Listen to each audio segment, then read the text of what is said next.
निशंक होई रे मना, निर्भय होई रे मना. प्रचंड स्वविबळ पाठीशी नित्य आहे रे मना, नित्य आहे रे मना. जय शिवदत्त श्री स्वामी समर्थ महाराज की. हॅलो. हॅलो, श्री स्वामी समर्थ ताई. हा, श्री स्वामी समर्थ ताई. माझा अनुभव शेअर करायचा होता. हा, सांगा ना ताई, कुठून बोलताय? मी मुंबईवरूनच बोलते. अच्छा, नाव सांगू शकता का? नाव नाही सांगू शकत. बरं बरं बरं. काय अनुभव आला ताई? मी सेवेत येऊन 1.5 वर्ष झाली. अच्छा. हा. 1.5 वर्ष म्हणजे नॉर्मल मी थोडीफार सेवा करायची. तारक मंत्र फक्त गुरुवारचं करायची. 11 तारक मंत्र करायचे, पाणी तीर्थ करायचे. बाकी काही करायचे नाही, फक्त आणि मनात म्हणजे जप चालू ठेवायचा. आणि असंच अचानक आम्ही फिरायला गेलेलो तिकडे. मला काय माहित म्हणजे मला स्वामी म्हणजे असं झालेलं की मला कधी एकदा स्वामींच्या म्हणजे अक्कलकोटला जाऊ असं झालेलं. आणि आम्ही माझे मिस्टर आणि मिस्टरांचे फ्रेंड असंच गेलेलो. मग त्यानंतर म्हणजे आमचं अक्कलकोटचं झालंच नाही. मग मला काय माहित तिकडे गेल्यानंतर मला एकदमच राग आला आणि आल्यापासून ना मी विचित्रच वागत होती. अरे बापरे. हा. म्हणजे माझ्या मनासारखं झालं नाही म्हणून की काय माहित नाही मला. विचित्र मग आमच्यात म्हणजे आधी तसं रिलेशन चांगलंच होतं नवरा बायकोंचं आमचे, मिस्टरांचं आणि माझं. मग तिथून आल्यानंतर माझं विचित्र वागणं आणि म्हणजे एकदमच विचित्र म्हणजे मी घर सोडून जायला इथपर्यंत गेले. अरे बापरे बापरे. नंतर माझी मला चूक समजायची, म्हणजे मिस्टरांची काहीच चूक नसताना मी अशी का वागते असं वाटायचं. तरी पण मग मी स्वामींची जप चालूच ठेवला.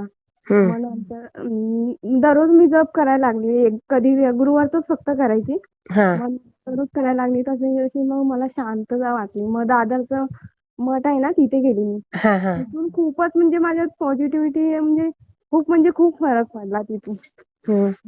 मग त्याच्यानंतर मी कधी गेली, मार्च मध्ये गेलेली मी. आणि जून मध्ये माझ्या मुलीचा बर्थडे होता. गुरुवार होता त्या दिवशी. गुरुवार होता त्या दिवशी नॉलेज घरी बनवलेलं आणि मी तारक मंत्र ते सगळं सकाळी केलेलं, केलेला आणि नॉलेज बनवलेलं. मग घरी पाहुणे आलेले त्यांच्यासाठी नॉलेज बनवलेलं. त्याच्यात मी असं शंका करत होती की खाऊ की नको असं वाटत होतं मला. तरी मी खाल्लं तर मग रात्रभर मला ना एवढ्या उलट्या आणि पोटात दुखायला लागलं ना, काय विचारू नका. अरे बापरे. म्हणजे खूप त्रास व्हायला लागला. मी डॉक्टरकडे 1-2 दिवस असं डॉक्टरकडे नॉर्मल गेले. त्यांनी सांगितलं ऍसिडिटी झाली. औषधं घेतली, काही फरक नाही पडला. नंतर मी दुसऱ्या डॉक्टरकडे, आपले फॅमिली डॉक्टर आहेत त्यांच्याकडे गेली. मग त्यांनी सोनोग्राफी करायला सांगितली मला. तुम्ही सोनोग्राफी केली. त्याच्यानंतर गाठ, सोनोग्राफी मध्ये सांगितलं गाठ आहे. अरे बापरे. ऑपरेशन करायला सांगितलंय.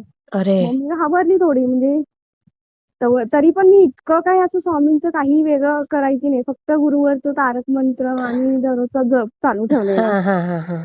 मग त्याच्यानंतर मला एकदम गाठ आहे म्हटल्यावर सगळे मी घाबरले, मिस्टर घाबरले. तरी पण त्याच्यातून मी म्हटलं स्वामी नेतील मला, म्हणजे काही होणार नाही. मिस्टरांना मी धीर दिला, काही होणार नाही मला. मी डॉक्टरकडे मग ऑपरेशन करायला सांगितलं. तरी पण मी म्हटलं मी गोळ्या औषधं घेऊन कमी होतं का बघू. तर डॉक्टरांनी असं मला काही डॉक्टरांना समजलं गाठ कसली आहे ती. अच्छा. त्यांनी ECG सांगितला, MRI करायला सांगितलं. सगळ्या रिपोर्ट 8 दिवसात मला करायला सांगितलं. ज्या दिवशी माझा रिपोर्ट येणार होता त्या दिवशी गुरुवार होता.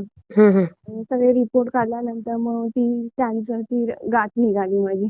अरे बापरे. मग नंतर मला डॉक्टरांनी असं सांगितलं नाही की कॅन्सरची गाठ आहे आणि तुम्ही ऑपरेशन करा. अच्छा. आम्ही 2-3 डॉक्टरांचे सल्ले घेतले. त्यांनी सगळ्यांनी सांगितलं, तिन्ही डॉक्टरांनी सांगितलं मला की म्हणजे तुम्ही ऑपरेशन करून घ्या. मग मी म्हटलं आता त्यावेळी मिस्टर माझे रिपोर्ट आले त्यावेळी नव्हते, पण डॉक्टरांनी मला सांगितलं की तुम्ही दुसऱ्या बाजूला पण तुमची गाठ आहे पिशवीच्या बाजूला अरे आणि बापरे. तुम्ही ऑपरेशन करून घ्या. म्हणजे कॅन्सरची आहे असं सांगितलंच नाही त्यांनी शेवटपर्यंत. अरे बापरे. हा तुम्ही ऑपरेशन म्हणजे मी घाबरेल म्हणून त्यांनी हा नाही हा सांगितलं. मग ठीक आहे म्हटलं. मी परत एक रिपोर्ट काढायचा होता. तो हम्म, रिपोर्ट काढला. मग त्या दिवशी गुरुवार होता. मी स्वामींचा मग पूर्ण तारक 11 वेळा म्हटला. हम्म, स्वामींना सांगितलं आता तुम्हीच याच्यातून मला बरं करा. हम्म. असं मी माझ्या मनात चालूच होतं स्वामींचं. मग त्यावेळेपासून एकदम म्हणजे एकदमच स्वामींचं तोंडातनं म्हणजे स्वामींचा मंत्र बाजूलाच होत नव्हता. अरे वा. हा हा मग मी ऑपरेशन गुरुवारचं हे रिपोर्ट सगळे काढले. शुक्रवारी ऑपरेशन केलं. हम्म, तर ताई मी ऑपरेशन केल्यानंतर हम्म. म्हणजे मला असं वाटलंच नाही की माझं ऑपरेशन झालंय आणि मी 4-5 दिवसात मी घरी येऊन कामं करायला लागली. बापरे. मग स्वामींचा माझा जप चालूच होता तोंडात.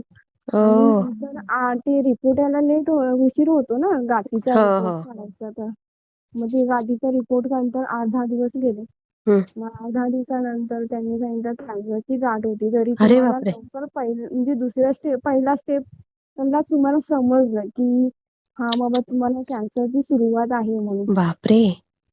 मग मी घरी कुणाला सांगितलं नाही. मिस्टरांच्यात आणि माझ्यातच फक्त. माझ्या बहिणींना, आईंना कुणाला नाही सांगितलं. बापरे. मग मी म्हटलं आता आता काय ते स्वामीच मला बघून घेतील. म्हणजे स्वामी मला बरं करतील याच्यातून. तुम्ही हम्म, टेन्शन घेऊ नका. तरी मला भीती वाटायची. हा पण माझं ना असं झालं ना स्वामी माझ्या आसपास माझ्याजवळ आहेत. हा. म्हणजे खूप म्हणजे स्वामींचं असं रात्रंदिवस म्हणजे असं माझ्याकडे एवढा भास व्हायचा ना माझ्या आजूबाजूला आहे स्वामी. हो. स्वामी आहेत माझ्याजवळ असं मग आता वाटायचं. नॉर्मल आहे ना सगळं? हो आता 3 महिने मग माझी ट्रीटमेंट चालूच होती. इंजेक्शन ते सगळं चालू होतं. हा. 4थ्या महिन्यात माझे रिपोर्ट दुसरे काढले 4 महिन्यानंतर परत. म्हणजे दर महिन्याला माझे रिपोर्ट चालूच होते. अरे मग बापरे. थोडे रिपोर्ट चांगले नॉर्मल येत होते. मग हम्म. नंतर नॉर्मल आल्यानंतर मग 4थ्या महिन्यात पूर्ण क्लिअर झाले असं डॉक्टरांनी सांगितलं मला. अरे वा. बरं वाटलं वय त्यावेळेस. किती आहे ताई तुमचं? माझं 35. आणि एवढ्या कमी वयामध्ये? हा. हो. एवढं बापरे. कमी वयामध्ये मला स्वामींची म्हणजे कृपा. खूप स्वामींची कृपा आमच्या घरावर म्हणजे खूप म्हणजे माझा एकटीचा अनुभव हा माझ्या आणि बहिणींचा पण माझ्या खूप म्हणजे खूप त्याच्या स्वामींच्या आणि मुलं सेवेचा वगैरे तुम्हाला? माझी एक मुलगी आहे 10 वर्षाची. हा मला हा. टेन्शन माझ्या मुलीचं जास्त होतं. बरोबर. म्हणजे असं मला झालंय म्हणजे माझी आई वडील पण लहान असतानाच गेली आणि माझ्या मिस्टरांची आई पण लहान असतानाच गेली. अरे त्यामुळे बापरे. मला खूप म्हणजे खूप भीती वाटायची. म्हणजे आमचे बालपण गेले तसं माझ्या मुलीचं जातंय नको की काय जायला. अशी भीती बरोबर. वाटायची एक. खरंय म्हणजे खरंय. मला आजार झाला ठीक आहे पण माझ्या मुलीचं पुढे येऊन काय होणार मी काय म्हटलं होणार. खरंय खरंय. असं वाटायचं. नाही नाही, आता बिंदास राहा. स्वामींची सेवा सतत चालू ठेवा. आता ना स्वामींचा आजचाच अनुभव सांगते मी. हम्म, आज ना मला म्हणजे मी सारा अमृत आता चालू केलं. म्हणजे स्वामी मी अक्कलकोटला जाऊन आली आता महिना झाला. हम्म. तिथून मी अजून पण माझी मूर्ती बिर्ती काही नव्हते. मोबाईलवर मी सगळं तारक मंत्र हा हा. जपमाळ सगळं करायचे. मग मी त्याच वेळी बोलले स्वामी मला अक्कलकोटला केव्हा न्याल ना हम्म. बोलवाल त्यावेळीच मी स्वामींची तुमची मूर्ती घेऊन येईन माझ्या घरी. हा हा हा हा. आणि तसंच झालं माझं. मी जाऊन आले. मग माझी बहीण, माझ्या 2 बहिणी, माझी आई, माझा हम्म. भाऊ सगळे स्वामी सेवेत एकत्र आलो आम्ही आणि सगळ्यांना प्रचिती आली अरे स्वामींची. वा. माझ्या मोठ्या बहिणीच्या मिस्टरांची जॉब गेलेला ह्याच्या कोरोनाच्या काळात. हम्म. खूप म्हणजे घराची परिस्थिती खूपच बेकार होती. अरे बापरे. आणि अचानक स्वामींची सेवा करायला लागली तेव्हापासून चेंज झालं पूर्ण सगळं. म्हणजे जो जॉब गेलेला त्या 3 वर्षानंतर त्यांना जॉब तो परत भेटला. अरे बापरे. किती स्वामींच्या कमाल आहे बघा. कृपेने. हो. खूप खूप म्हणजे छान. खूप. हो. आणि मी शेअर माझ्या करते. आईचे पण हा पॅरालिसिस झालेला. हा हा हा. आणि पंढरपूरला जायची खूप इच्छा होती. 7-8 वर्ष झालं आमचे प्लॅन होत होता. हम्म. पण काही झालं नाही. त्याच्यानंतर मे मध्ये जायचा विचार केला. तोपर्यंत आईला पॅरालिसिस झाला. ओ. पॅरालिसिस झाल्यानंतर मग राहिल्यानंतर मग विचार केला आता आईला इच्छा होती सगळ्यांना न्यायची होती हम्म. पंढरपूरला. पण ते झालं नाही. मग हम्म. दिवाळी काय झालं आम्ही असंच एकत्र आलो हम्म. आणि अक्कलकोटला जायचं आमच्या बहिणीचं ठरलेलं हम्म. की आपण जायचं अक्कलकोटला जाऊन यायचं. हम्म. फार स्वामींची कृपा म्हणजे आमची म्हणजे मनातलं त्यांनी जाणलं की ह्यांना पंढरपूरला जायचं आहे. जायचंच आहे. हा. हो, मग गाडीत बसलो, माझी आई पण तयार झालेली ती आई पूर्ण म्हणजे फिरली चालत. अरे आणि अक्कलकोट केलं, गाणगापूर सगळीकडे चालत पूर्ण. आणि एवढी चिडचिड व्हायची ना आईची आमच्या, विचारू नका. खूप शांत आली आज अरे अक्कलकोटला. वा, बघा खूप म्हणजे खूप खरंच खूप खरंच स्वामींची कृपा आहे. खूप कृपा आहे. खरंच खरंच मी शेअर करते हा ताई. हा, ठीक आहे, हा, थँक्यू. श्री स्वामी समर्थ ताई. मला कसा वाटला ते मला कमेंटमध्ये नक्की सांगा. आणि व्हिडिओ आवडला असेल तर लाईक, शेअर आणि सबस्क्राईब करायला विसरू नका. आणि हो, तुमचेही असेच काही अनुभव असतील तर या दिलेल्या नंबरवर रात्री 9 ते 10 ह्या वेळेमध्ये तुम्ही शेअर करू शकता.